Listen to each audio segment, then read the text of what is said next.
शुद्धात्म स्वभाव का।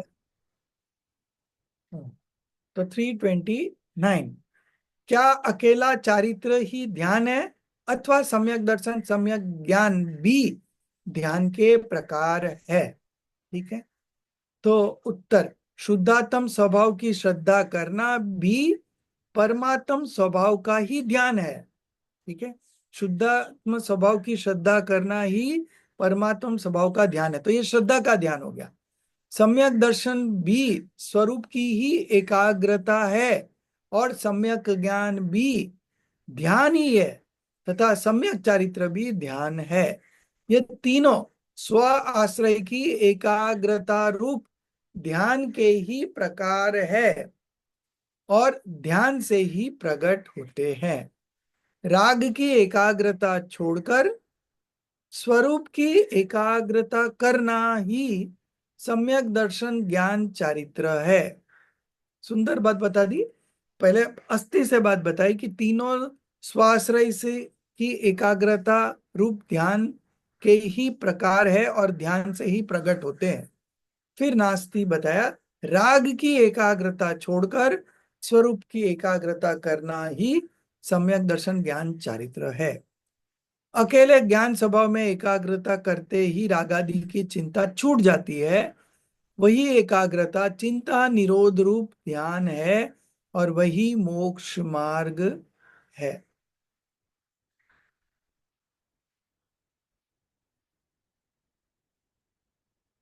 हम्म वही मोक्ष मार्ग, और वही मोक्ष मार्ग है। ठीक है। तो ये 329 कंप्लीट हुआ। अब 330, ध्यान पर्याय को कथनचित भिन्न क्यों कहा है? समयसार गाथा 320 में जैसे आचार्य ने ध्यान को कथनचित भिन्न कहा है, उसका अर्थ पर की अपेक्षा से ध्यान पर्याय वह स्वयं की है। उसका अर्थ पर की अपेक्षा से ध्यान पर्याय वह स्वयं की है, इसलिए अभिन्न है और शाश्वत ध्रुव द्रव्य की अपेक्षा से ध्यान पर्याय विनाशिक होने से भिन्न है। वास्तव में तो द्रव्य और पर्याय दोनों भिन्न है। ठीक है। तो ये बहुत सूक्ष्म बात कह दी समय सार की 320 गाथा में। वो जो है ना, जयम नेत्र ते मज ज्ञान नति कारक नति वेदक अरे। फिर उसके बाद आता है नेक्स्ट लाइन में, जानेज कर्मो दे बंद निर्जरा मोक्ष ने। सबको जानता ही है ज्ञान, जैसे आंख जानती है कुछ करती नहीं है, वैसे ज्ञान भी जानता है कुछ करता नहीं है। तो कर्म के उदय को भी जानता है, कर्म के बंध को भी जानता है, कर्म के निर्जरा को भी जानता है और मोक्ष को भी जानता है और कुछ करता नहीं है। तो ये मूल गाथा कुंकुंद आचार्य देव की थी। उसी की टीका में जयसेन आचार्य ने ध्यान को कथनचित भिन्न कहा है। उसका अर्थ पर की अपेक्षा से ध्यान पर्याय वह स्वयं की है। जब पर से हम भेद विज्ञान करेंगे तो ध्यान की पर्याय स्वयं की है, श्रद्धा ज्ञान चारित्र पर्याय स्वयं की है। लेकिन जब स्वभाव और विभाव में भेद विज्ञान करेंगे तब शाश्वत ध्रुव द्रव्य की अपेक्षा से ध्यान पर्याय विनाशिक होने से भिन्न है। तब पर्याय को भी भिन्न कर दिया, द्रव्य और पर्याय दोनों को भिन्न भिन्न कर दिया। तो स्थूलता से सूक्ष्म पहले दो द्रव्य के बीच भेद विज्ञान कराया, फिर एक ही द्रव्य के अंदर अंदर स्वभाव और विभाव का जब हम भेद विज्ञान करते हैं तब स्वभाव में हम पर्याय को भी नहीं शामिल करते हैं। तो ये बात यहाँ पे बताई गई।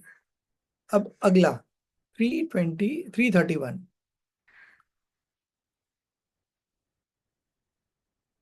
पिंडस्थ ध्यान। चार प्रकार के और भी ध्यान है, ये रत्नाकरण सावकाचार में शायद दिए हैं। पिंडस्थ, पदस्थ, रूपस्थ, रूपातीत, ऐसे धर्म ध्यान के चार प्रकार है।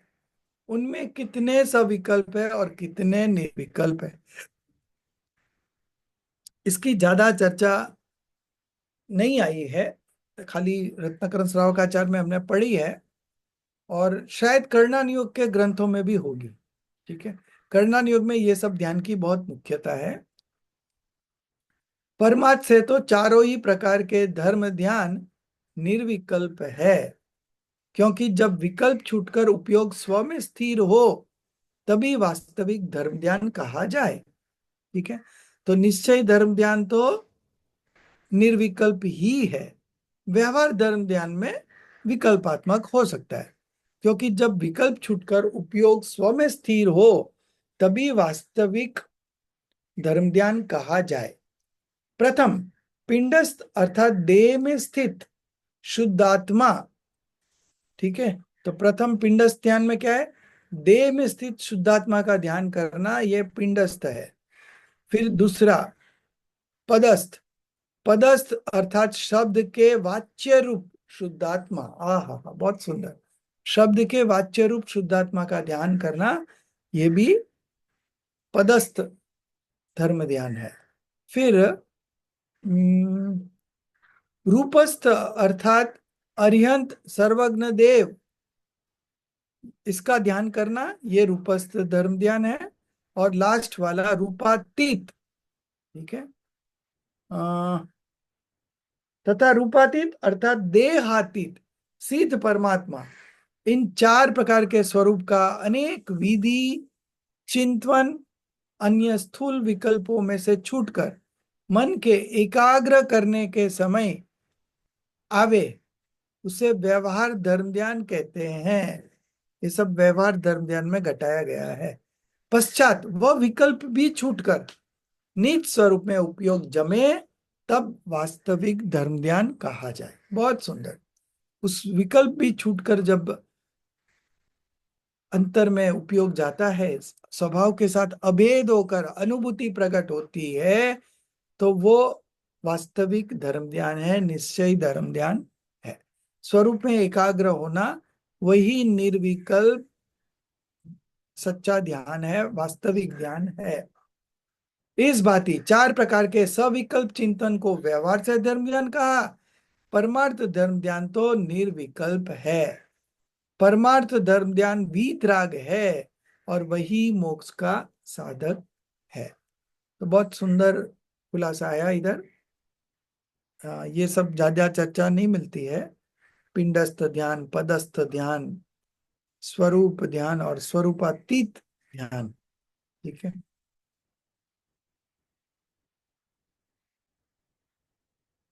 हम्म स्वरूप, स्वरूपस्थ ध्यान और रूपातीत ध्यान, ऐसा। ठीक है। अब नेक्स्ट 332, परमात्म प्रकाश में परमात्मा के ध्यान करने को धर्म ध्यान कहा, वो कैसे?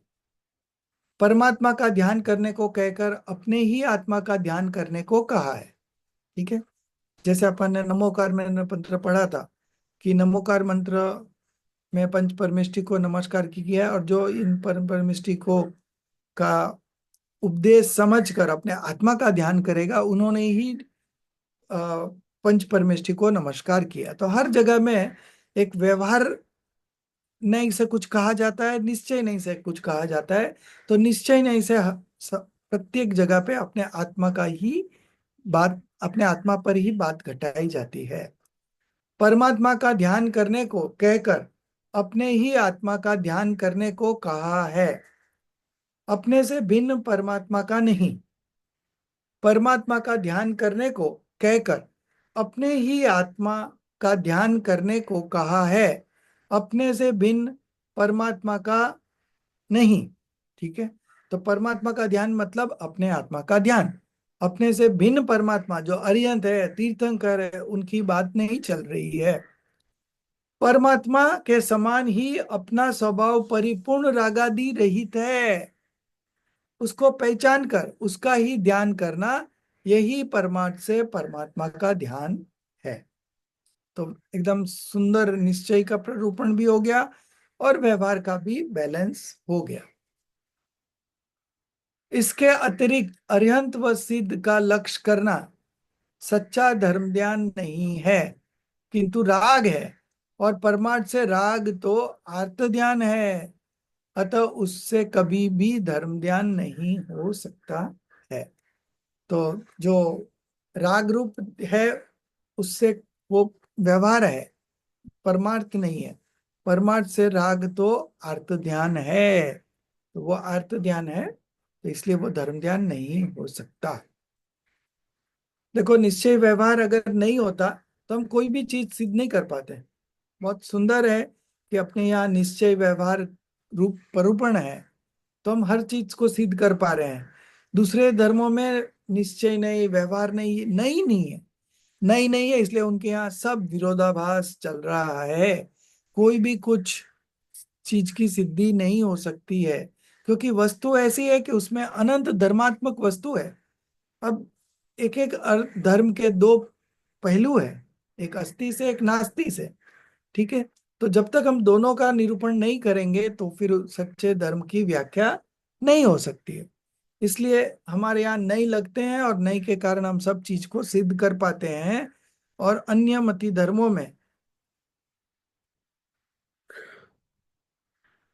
नहीं नहीं है, इसलिए उनमें पूर्वापर विरोध चलता रहता है, और वो प्रमाण ज्ञान की कोटि में नहीं आते हैं। अब अगला, स्थिरता को निकट, स्थिरता चारित्र को निकट का उपाय क्या है? क्योंकि सम्यक दर्शन ज्ञान भी मोक्ष का उपाय है, परंतु सम्यक दर्शन ज्ञान पूर्वक स्थिरता मोक्ष का साक्षात उपाय है। ठीक है, तो पहले दर्शन और ज्ञान की चर्चा तो हो गई थी, अब चारित्र की चर्चा पे आ रहे हैं। इसी कारण स्थिरता को मोक्ष का निकट का उपाय कहा है ना। वास्तविक तो स्थिरता ही सच्चा चारित्र है, और वो मोक्ष के निकटवर्ती का उपाय है। सम्यक दर्शन ज्ञान के पश्चात भी स्वरूप में स्थिरता के बिना मोक्ष प्राप्त नहीं होता है। ठीक है, तो ये बात भी थोड़ी अच्छी लगी। सम्यक दर्शन ज्ञान के पश्चात भी स्वरूप में स्थिरता के बिना मोक्ष प्राप्त नहीं होता, तो ये चारित्र संबंधी पुरुषार्थ की बात कह दी। 334। स्वामी कार्तिकेयनु प्रेक्षस में कहा है कि जिन वचन की भावना के लिए इन भावनाओं की रचना की है, इसका क्या अर्थ है? उत्तर, पहले जिन वचन क्या है यह निर्णय करना पड़ेगा, है ना। कि जिन वचन की भावना के लिए इन भावनाओं की रचना की है, इसका क्या अर्थ है। तो पहले जिन वचन समझ लें, जिन वचन क्या है उसका निर्णय करना पड़ेगा। तो जिन वचन जो वीतराग है, सर्वज्ञ है, उनकी वाणी को ही जिन वचन कहा जाएगा। जिन वचन में कहे हुए द्रव्य गुण पर्याय इन तीनों का स्वरूप जैसा है वैसा समझकर और प्रतीति करके धर्मी जीव इन भावनाओं को भाता है। धर्मी जीव इन भावनाओं को भाता है, उसमें उसको वीतरागी श्रद्धा, वीतरागी ज्ञान और वीतरागी आनंद का अंश प्रकट होता है। जिन वचन की भावना के अर्थ ये भावनाएं रची है, अर्थात जिन वचन अनुसार वस्तु स्वरूप का भान जिसे हुआ हो उसे ही ये भावनाएं होती है। जिन वचन से विरुद्ध कहने वाले कुवे, कुदेव, कुगुरु, कुशास्त्र को जो मानता हो उसको 12 भावनाओं का चिंतन सच्चा नहीं होगा, नहीं होता। सम्यक दर्शन बिना भावनाएं यथार्थ नहीं होती। ठीक है, तो सम्यक दर्शन के बिना भावनाएं सच्ची नहीं होती, यथार्थ नहीं होती। इसलिए पहले सम्यक दर्शन करके फिर जो भावना बन जाए वही है।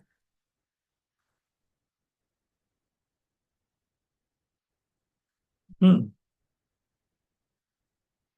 संसार भावना का अर्थ क्या संसार की भावना करना है? नहीं, संसार भावना में संसार की भावना या रुचि नहीं है। रुचि और भावना तो स्वभाव की ही है। आश्रव भावना में आश्रव करने की भावना नहीं है। आश्रव भावना में आश्रव से भिन्न स्वभाव में रमना, ये भावना की गई है। तो ये जो 12 भावनाएं हैं उसमें हेडिंग कुछ और होगा, लेकिन उसका भाव कुछ और है। और वो भाव समझ पाना ही सच्चे अर्थ में आपने 12 भावना पढ़ी है। नहीं, संसार भावना में संसार की भावना या रुचि नहीं है। रुचि और भावना तो स्वभाव की है, स्वभाव की ही है। धर्मी जीव अपने स्वभाव की दृष्टि रखकर संसार का स्वरूप चिंतन करके वैराग्य की वृद्धि करता है। इसका नाम संसार भावना है। अंतर तत्व के भान बिना द्वादश भावना यथार्थ नहीं होता, है ना। अंतर तत्व के भान बिना द्वादश भावना मतलब 12 भावना यथार्थ नहीं होती। नेक्स्ट 336। मोक्ष का कारण, मोक्ष का कारण समभाव है। वह समभाव करे तो मोक्ष होगा ना। समभाव अर्थात वीतरागता, है ना। समता कहो, समभाव कहो, वीतरागता। यह वीतरागता द्रव्य को पकड़े तब हो। द्रव्य के आश्रय से वीतराग होगा। क्यों? क्योंकि द्रव्य वीतरागी स्वरूप ही है। ठीक है, तो वीतरागी स्वरूप का आश्रय करेंगे तो वीतरागता प्रकट होगी। द्रव्य के आश्रय बिना वीतरागता नहीं होती। संभाव का कारण वीतराग स्वभावी भगवान आत्मा है। उसका आश्रय करने और पर का आश्रय छोड़ने से मोक्ष होता है। यह अति संक्षेप कथन है। ठीक है, संभव का कारण वीतराग स्वभावी भगवान आत्मा है। उसका कारण भगवान है, भगवान आत्मा है मतलब उसका आश्रय है, उसका लक्ष्य है, उसका अवलंबन है। उसका आश्रय करने और पर का आश्रय छोड़ने से मोक्ष होता है। यही अति संक्षेप वचन है। त्याग जैन धर्म है कि नहीं? सम्यक दर्शन पूर्वक जितने अंश में वितराग भाव प्रकट हो उतने अंश में कषाय का जो त्याग होता है उसे धर्म कहते हैं। ठीक है, जितनी वितरागता प्रकट की है उतना ही राग द्वेष का अभाव है, उससे ही जो कषाय का त्याग हुआ उसे धर्म कहते हैं। सम्यक दर्शन आदि अस्थि रूप धर्म है और उसी समय मिथ्यात्व और कषाय का त्याग वह नास्तित्व रूप धर्म है। किसी भी दशा में सम्यक्त्व रहित त्याग से धर्म नहीं होता। यदि मंद कषाय हो तो पुण्य होता है। ठीक है, किसी भी दशा में सम्यक्त्व रहित, है ना, पवित्रता रहित त्याग से धर्म नहीं होता है। यदि मंद कषाय हो तो पुण्य होता है, लेकिन सच्चा धर्म तो वीतरागता के प्रकट होने में ही है। वो वीतरागी भाव जो प्रकट हुआ है वही सच्चा धर्म है। आत्मा की समा कैसे होती है? अनंत गुणमयी ज्ञानानंदमयी आत्मा का स्वरूप पहचानने से आत्मा की क्षमा होती है। आत्मा में कोई विभाव नहीं, वह तो क्षमा का सागर है, शांति का सागर है, अनंत गुणों का पिंड है, अनंत शक्तियों का संग्रहालय है ना। इस प्रकार अपनी महिमा करना और यही आत्मा की क्षमा होती है। यद्यपि अनंत काल में अनंत भाव हुए, निकृष्ट से निष्कृष्ट भाव भी हुए, पंच परावर्तन में द्रव्य क्षेत्र काल भाव भव सब कुछ किया है। अनंत काल में अनंत भाव हुए, निकृष्ट से निष्कृष्ट भाव भी हुए, तथापि आत्मा तो क्षमा का भंडार है। उसे पहचानने से ही सच्ची क्षमा होती है। बहुत सुंदर बताया। निकृष्ट से निकृष्ट भाव हुए, लेकिन आत्मा, भगवान आत्मा का कुछ भी फर्क नहीं पड़ा। भगवान आत्मा ऐसा का ऐसा है, एक रूप है। ठीक है, तो आत्मा क्षमा का भंडार है, उसे पहचानने से ही सच्ची क्षमा होती है। अब ये सम्यक चारित्र का आखिरी प्रश्न है और आज का भी ये आखिरी प्रश्न है। अहिंसा को परम धर्म का है, उसका अर्थ क्या?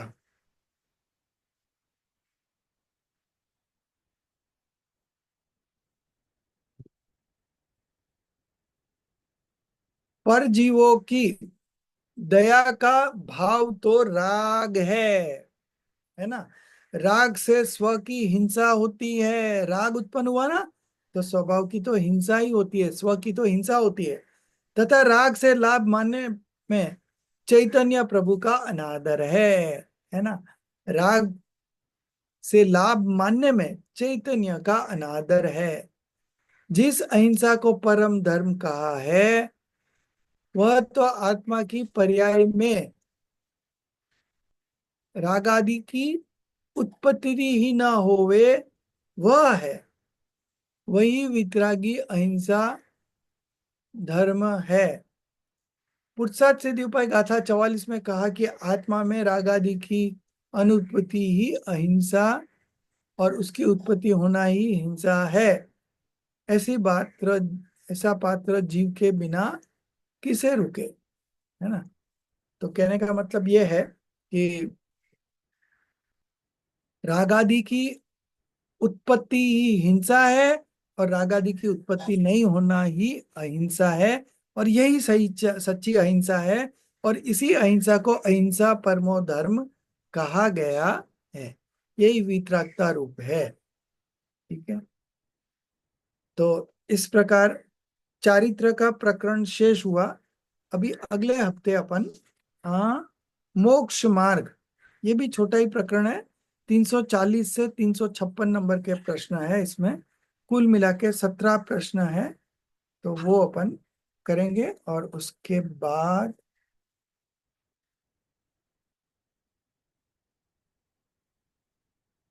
ज्ञानी श्रावक की अंतर्बाह्य दशा। तो इसमें हमें बहुत कुछ हमारे प्रश्नों का समाधान होगा। ज्ञानी श्रावक की अंतर्बाह्य दशा, तो चौथे गुणस्थानवर्ती और पंचम गुणस्थानवर्ती दोनों की बात आ जाएगी। हालांकि पंचम गुणस्थानवर्ती ही असली में श्रावक कहलाता है, लेकिन चौथे गुणस्थानवर्ती को भी उपचार से श्रावक कहा जाता है, उसमें कोई विरोध नहीं है। ठीक है। तो यहाँ तक अपन रखते हैं। फिर अगले हफ्ते आगे का अपन अगला अधिकार प्रारंभ करेंगे। सम्यक दर्शन, सम्यक ज्ञान और फिर सम्यक चारित्र होने के बाद मोक्ष मार्ग हम प्रारंभ करेंगे। हाँ, अगले सेशन में। आज का यहीं समाप्त करते हैं। निज निधि निज में बताई, यह अनंत उपकार है। उसके लिए जिन वाणी माँ को वंदना सत बार है। उसके लिए जिन वाणी माँ को वंदना सत बार है। 9 बार नौकार मंत्र गिनेंगे।